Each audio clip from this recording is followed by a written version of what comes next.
Bismillahirrahmanirrahim. Assalamu alaikum students. My name is Abdul Rahman and I'm teaching you biology. Students, in this session we are going to discuss a very important topic, that is synapse. Synapse बुनियादी तौर पे हम उस पूरे complex को कह रहे हैं कि जिसमें कोई physical connection तो मौजूद नहीं, लेकिन उसके बावजूद आपकी बॉडी के अंदर तेज तरीन इम्पल्सेस एक न्यूरॉन से दूसरे और दूसरे से तीसरे अल्टीमेटली इफेक्टर्स तक पहुंच जाती हैं. तो ये सारा मैकेनिज्म किस तरह से चल रहा है, डिटेल्स बोर्ड पे देखते हैं. जी स्टूडेंट्स, सबसे पहले तो हम डिफाइन कर लेते हैं व्हाट इज साइनैप्स. साइनैप्स असल में क्या है कि एक ऐसा जंक्शन है जिसके अंदर कोई साइटोप्लाज्मिक कनेक्शन भी मौजूद नहीं है एक न्यूरॉन और दूसरे न्यूरॉन के दरमियान, लेकिन उसके बावजूद आपके एक्शन पोटेंशियल्स या आपके इंपल्सेस जो जनरेट हो चुके हैं वो एक न्यूरॉन से दूसरे न्यूरॉन तक ट्रेवल करके चले जाते हैं. ऑलराइट, तो उस कंप्लीट जंक्शन को या उस सेट को या उस कम्प्लेक्स को हमने नाम दे दिया हुआ है साइनैप्स. ऑलराइट, साइनैप्स को अगर हम डिफाइन करना चाहें स्टूडेंट्स तो किस तरह से डिफाइन करेंगे? Consecutive neurons are so arranged that the axon ending of one neuron are connected to the dendrites of the next neuron. There is no cytoplasmic connection between two neurons and microscopic gaps are left between them. Each of these contact point is known as synapse. Alright, ये definition है आपकी किताब की. अब यहाँ पे एक चीज तो मैं वाजे करता चलूं कि अगर एक तरफ से एक्सॉन एंडिंग्स शामिल की जा रही हैं साइनैप्स के अंदर, तो दूसरी साइड पे स्टूडेंट्स याद रखिएगा डेंड्रॉन एंडिंग्स भी हो सकती हैं, सेल बॉडीज भी हो सकती हैं, और यह भी मुमकिन है कि कोई ग्लैंडुलर टिश्यू या कोई मस्कुलर टिश्यू मौजूद हो जहां पे मोटर न्यूरॉन की एक्सॉन एंडिंग्स आके कनेक्ट हो रही हैं और फिर वो अपने एक्शन पोटेंशियल को आगे भेज देती हैं, ट्रांसफर कर देती हैं, जिसकी वजह से कोई ना कोई रिस्पॉन्स पैदा किया जा सकता है. ऑलराइट स्टूडेंट्स, फिर इसी के साथ ही एक और ऑथेंटिक डेफिनेशन यहां पे मैंने ऐड की है आपके लिए, इसको भी समझ लें. Anatomically specialized junction between two neurons where one neuron alters the chemical and electrical activity of other neuron. अब ये चीज स्टूडेंट्स आपको ज्यादा कॉम्प्रिहेंसिवली समझा सकती है कि साइनैप्स के अंदर बुनियादी तौर पे पिछले न्यूरॉन से एक इलेक्ट्रिकल मैसेज आ रहा था, फिर उसको कन्वर्ट किया गया into a chemical message neurotransmitters की शक्ल में. फिर जैसे ही न्यूरोट्रांसमीटर्स अगले न्यूरॉन की सेल बॉडी के ऊपर या डेंड्रॉन एंडिंग्स के ऊपर जाके लैंड करते हैं स्पेसिफिक रिसेप्टर्स के ऊपर, तो वहां पे फिर वो स्टिमुलस कॉज कर देते हैं, और वो स्टिमुलस कॉज होते ही साथ ही फिर एक्शन पोटेंशियल दोबारा से इलेक्ट्रिकल मैसेज की फॉर्म में कन्वर्ट हो जाता है. तो अगर इसको हम आसान फ्लो में समझना चाहें तो इलेक्ट्रिकल से केमिकल और केमिकल से फिर इलेक्ट्रिकल, या अगर हम डायरेक्टली इफेक्टर्स तक पहुंच चुके हैं तो किसी ना किसी सिक्रीशन की शक्ल में या किसी ना किसी रिस्पॉन्स या फिजिकल एक्टिविटी की शक्ल में हमें ये नजर आ सकते हैं. तो ये वाले जो मैसेजेस का फ्लो चल रहा है इसको हम कहते हैं this is known as the synapse. Alright students, अब इस साइनैप्स को दो बड़े ग्रुप्स में हम डिवाइड कर सकते हैं कि बुनियादी तौर पे इनकी कम्युनिकेशन केमिकल भी हो सकती है और इलेक्ट्रिकल भी हो सकती है. हमारी किताब में स्टूडेंट्स जो एक्सप्लेनेशन शामिल है that is the chemical communication, और उसके लिए कौन कौन से कंपोनेंट्स रिक्वायर्ड हैं या जो आप याद रखेंगे लॉन्ग क्वेश्चन के पॉइंट ऑफ व्यू से, इनको भी मैंने यहां पे एनलिस्ट कर दिया है. जी स्टूडेंट्स, यहां पे एक एमसीक्यू स्टेटमेंट सबसे पहले ऊपर लिखी हुई नजर आ रही है आपको, और ये क्या है कि अगर कोई एक न्यूरॉन जो कि रिसीव कर रहा है इंपल्सेस को, तो जरूरी नहीं कि वो किसी एक ही दूसरे न्यूरॉन के साथ साइनैप्स बना के बैठा हुआ है. किसी एक पोस्ट साइनैप्टिक न्यूरॉन के साथ बहुत सारे प्री साइनैप्टिक न्यूरॉन्स के जंक्शंस बन सकते हैं. इवन के हजारों की तादाद तक बाज़-औक़ात ये देखा गया है कि एक्सॉन एंडिंग्स किसी एक डेंड्रॉन एंडिंग वाले या किसी एक पोस्ट साइनैप्टिक न्यूरॉन की सोमा के साथ या उसकी सेल बॉडी के साथ कनेक्शन बना के बैठे होते हैं. तो आगाज आपने इन कंपोनेंट्स का जो करना है वो कहां से करेंगे, यही बात अपने ज़हन में रखिएगा कि एक न्यूरॉन तो इंपल्स लेके आ रहा था, लेकिन आगे रिसीव करने वाला कौन सा है, और इसके अंदर वन बाय वन जो कंपोनेंट्स इन्वॉल्व हैं इनको भी याद रखिएगा. कंपोनेंट्स में स्टूडेंट्स आप शामिल करेंगे प्री साइनैप्टिक न्यूरॉन, यानी कि वो न्यूरॉन जो साइनैप्स से उस माइक्रोस्कोपिक गैप से पीछे है, जिसके अंदर मोस्टली हम किसको शामिल करते हैं, एक्सॉन एंडिंग्स को. ऑलराइट, साइनैप्टिक नोब्स मौजूद हो सकते हैं, यानी कि वो एक्सॉन एंडिंग जो एंड से उभरी हुई नजर आ रही है आपको, इसको हम साइनैप्टिक नोब भी कहते हैं, इसी को हम टर्मिनल नोब भी कहते हैं, इसी को हम बटन्स के नाम से भी याद रख सकते हैं, और इसी को हम एंड फीट का नाम भी दे सकते हैं. तो मुख्तलिफ किताबों में मुख्तलिफ टर्म्स के साथ इंट्रोड्यूस करवाया जाता है इसको, लेकिन आप याद रखिएगा कि ये है क्या, वो एक्सॉन एंडिंग जिसने अब मैसेज कन्वे करना है और मैसेज कन्वे करने के दौरान उसके अंदर स्वोलन स्ट्रक्चर बनता हुआ नजर आ रहा है, that's why it is known as a knob. Alright, फिर इसके बाद स्टूडेंट्स अगली चीज जो आप शामिल करेंगे that is synaptic vesicle. Synaptic vesicles वो न्यूरोट्रांसमीटर से भरी हुई झिल्ली वाली साख्तें जो कि साइनेप्टिक नोब्स के अंदर आपको नजर आ रही हैं along with some mitochondria. Mitochondria यहां पे क्या कर रहे हैं, एनर्जी प्रोवाइड कर रहे हैं ताकि न्यूरोट्रांसमीटर्स को सिंथेसाइज करवाया जा सके और फिर इनको रिलीज करने के लिए जो एनर्जी चाहिए प्री साइनेप्टिक मेम्ब्रेन को वो भी ये प्रोवाइड यहां पे करेंगे। ऑलराइट, प्री साइनेप्टिक मेम्ब्रेन यानी कि आखिरकार वो आखिरी लेयर जो कि खाली जगह शुरू होने से पहले आ रही है उसको हम कहते हैं प्री साइनेप्टिक मेम्ब्रेन। ऑलराइट, यानी कि एक्सॉन एंडिंग की आखिरी झिल्ली जो है ये हमारी प्री साइनेप्टिक मेम्ब्रेन का काम करेगी।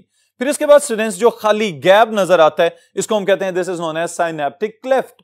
क्लेफ्ट अगर आपको याद हो तो खाली जगह। ऑलराइट, अब जो खाली जगह यहां पे नजर आ रही है बुनियादी तौर पे पिछले न्यूरॉन और अगले न्यूरॉन के दरमियान जो छोटी सी स्पेस अवेलेबल होगी उसको हम कहेंगे this is known as synaptic cleft. और इसका जो डिस्टेंस नोट किया गया है it can be 200 to 300 angstroms, इतना इसके दरमियान में डिस्टेंस मौजूद हो सकता है। फिर उसके बाद स्टूडेंट्स अगली मेम्ब्रेन यानी कि जिसने अब बाद में न्यूरोट्रांसमीटर्स को रिसीव करना है उसको हम कहते हैं this is post synaptic membrane, यानी साइनेप्टिक क्लेफ्ट के बाद में जो झिल्ली आ रही है ये कोई डेंड्रॉन एंडिंग की मेम्ब्रेन भी हो सकती है, सेल बॉडी की मेम्ब्रेन भी हो सकती है, या सिंपली आपके स्केलेटल या स्मूथ मसल्स वगैरह की मेम्ब्रेन्स भी हो सकती हैं। तो इनको हम कहेंगे पोस्ट साइनेप्टिक मेम्ब्रेन्स। इनके ऊपर मौजूद हैं स्पेशलाइज्ड रिसेप्टर्स। अब ये बात याद रखिएगा कि इन रिसेप्टर्स को हम अपने सेंसरी रिसेप्टर्स के साथ मिक्सअप नहीं करेंगे। आपके जो सेंसरी रिसेप्टर्स हैं वो स्पेशलाइज्ड हैं किसी ना किसी एक स्पेसिफिक स्टिमुलस को रिसीव करने के लिए। ये बुनियादी तौर पे मेम्ब्रेन रिसेप्टर्स हैं जो कि न्यूरोट्रांसमीटर्स को अपने अंदर अटैच करते हैं एट स्पेसिफिक साइट्स और उसकी वजह से पोस्ट साइनेप्टिक मेम्ब्रेन की परमिएबिलिटी को चेंज कर दिया जाता है और फिर उसके बाद कुछ आयनिक चैनल्स को ओपन किया जाता है जिसकी वजह से पोटेशियम या मोस्टली सोडियम या इसी तरह मैग्नीशियम वगैरह या कोई और आयन भी मूव करके अंदर चला जाता है। ऑलराइट स्टूडेंट्स, तो ये हैं वो कंपोनेंट्स जो आप याद रखेंगे साइनेप्स के लॉन्ग क्वेश्चन के हवाले से। फिर उसके बाद मैकेनिज्म कि ये सारा का सारा काम बगैर किसी फिजिकल कनेक्शन के मुकम्मल कैसे किया जा रहा है। और फिर दूसरे नंबर पे हम ये भी पढ़ के आ चुके हुए हैं कि इंपल्स की स्पीड अगर रिकॉर्ड की जाती है, चेक की जाती है, तो हमें पता चलता है कि वो तो 100 से 120 मीटर्स पर सेकंड तक भी जा सकती है। तो इतनी तेज पलक झपकने में जो इंपल्स कंडक्ट की जा रही है उसका मैकेनिज्म क्या है इसको भी समझते हैं।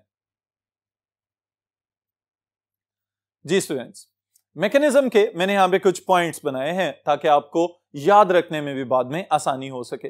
The first point is a stimulus और the action potential reaches the synaptic knob.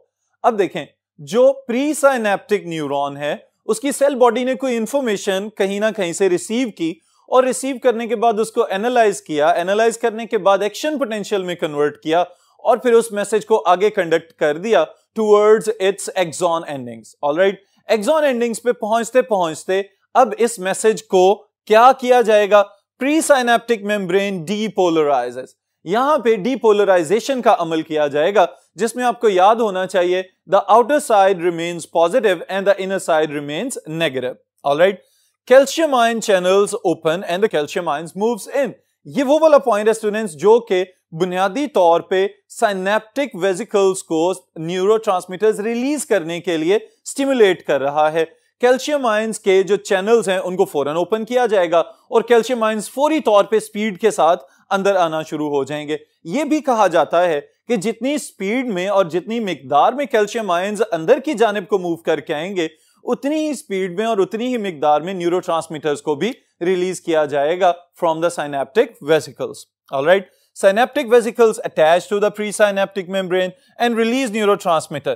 जैसे ही न्यूरोट्रांसमीटर रिलीज किया जाएगा तो वो कहां पे चला जाएगा, ओपन स्पेस में, और उस ओपन स्पेस का नाम था साइनेप्टिक क्लेफ्ट। ऑलराइट, अब जो साइनेप्टिक क्लेफ्ट के अंदर न्यूरोट्रांसमीटर्स गए हैं यह भी मुमकिन है कि एक ही तरह के हों, लेकिन यह भी तो मुमकिन है कि एक से ज्यादा इकसाम के न्यूरोट्रांसमीटर्स को रिलीज कर दिया जाए या डिफरेंट इंपल्सेस जो हैं वो कंसेक्टिवली चलती हुई आ रही हों।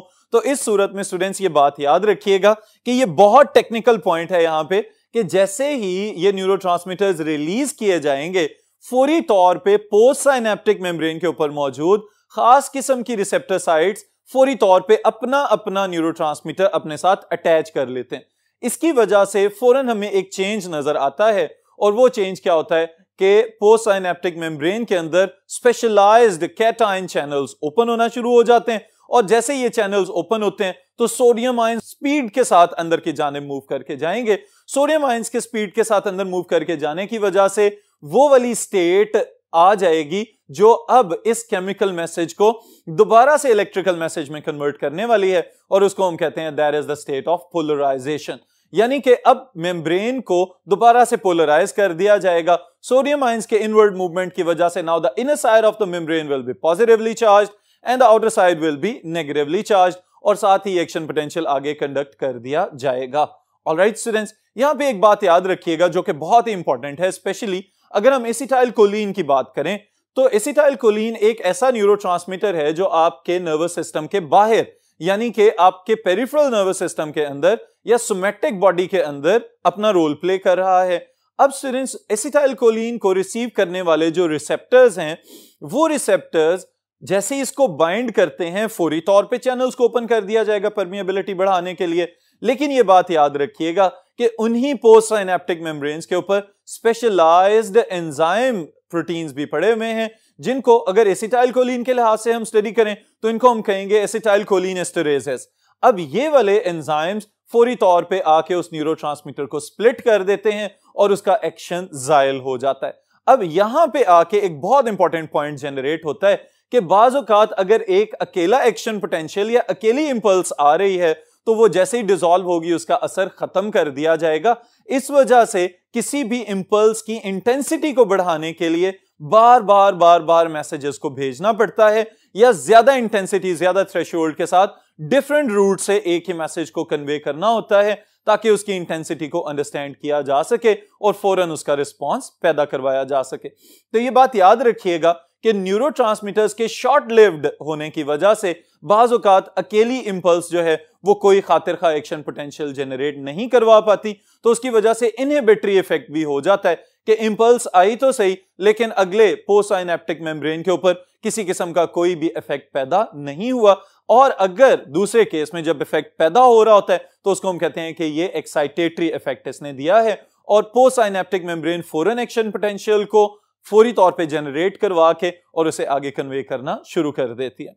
Alright students, so the specific neurotransmitter molecules bind to specific receptor sites on postsynaptic membrane. Action potential is triggered by increasing permeability for certain ions, for example sodium ions. Sodium ions move into postsynaptic membrane and polarize it. अब ये सारा का सारा काम students electrical to chemical to electrical वाला मुकम्मल हो चुका है। तो इसका मतलब ये है कि आपने एक न्यूरॉन से मैसेज को जनरेट करवाया और दूसरे न्यूरॉन तक पहुंचा दिया, तो आपने साइनेप्स वाला सारे का सारा मैकेनिज्म अंडरस्टैंड कर लिया। ऑलराइट, इसमें स्टूडेंट्स एक बात याद रखिएगा इंपॉर्टेंट शॉर्ट क्वेश्चन के हवाले से, what are neurotransmitters and what are their types. जी, न्यूरोट्रांसमीटर वो खास किस्म के केमिकल्स जो प्री साइनेप्टिक मेम्ब्रेन में मौजूद साइनेप्टिक वेसिकल से रिलीज किए जाते हैं और पोस्ट साइनेप्टिक मेम्ब्रेन के ऊपर मौजूद रिसेप्टर्स उनको डिटेक्ट करते हैं और फिर उनमें मौजूद मैसेज को एक्शन पोटेंशियल में कन्वर्ट करते हैं। तो आप डेफिनेशन किस तरह से याद रखेंगे? The chemicals which are released at axon ending of the neuron at synapse. फिर उसके बाद जो एग्जांपल स्टूडेंट्स आपने इसके लिए याद रखनी है, स्पेशली एमसीक्यूज के लिए, many neurotransmitters are known, almost 40 types have been discovered so far. Acetylcholine, adrenaline जिसे हम नेफ्रीन, एपिनेफ्रीन भी कहते हैं, नॉरएपिनेफ्रीन या नॉरएड्रेनालिन, सेरोटोनिन, डोपामीन, गाबा, ग्लाइसिन, और फिर उसके बाद एक important MCQ statement again, the acetylcholine is main transmitter for synapses that lie outside the central nervous system. अब स्टूडेंट्स यहां पे एक सवाल मैं आपको देना चाहूंगा, आपने इन न्यूरोट्रांसमीटर्स में से एक न्यूरोट्रांसमीटर की सिग्निफिकेंस सिर्फ अंडरस्टैंड करनी है कि इस पूरी लिस्ट में से एक न्यूरोट्रांसमीटर ऐसा है कि अगर वो रिलीज होता है तो उसकी वजह से आपका आईक्यू भी इंक्रीज होता है। जैसे ही आप कोई पजल सॉल्व कर लेते हैं, ये मैं हिंट दे रहा हूं आपको, जैसे ही आप कोई पजल सॉल्व कर लेते हैं, कोई पहेली बूझ लेते हैं या कोई और किसी किस्म की सक्सेसफुल कैलकुलेशन कर लेते हैं, तो एक खास किस्म का न्यूरोट्रांसमीटर आपके दिमाग में रिलीज होता है जो आपको एक तो वो खुशी वाली फीलिंग दे रहा होता है कि यू हैव अचीव्ड समथिंग, और उसके साथ ही साथ it has a significant role in increasing और developing better IQs in the students. Alright, इसको सर्च आउट कीजिएगा, फिर इंशाल्लाह नेक्स्ट सेशन में नेक्स्ट टॉपिक के साथ मुलाकात होगी।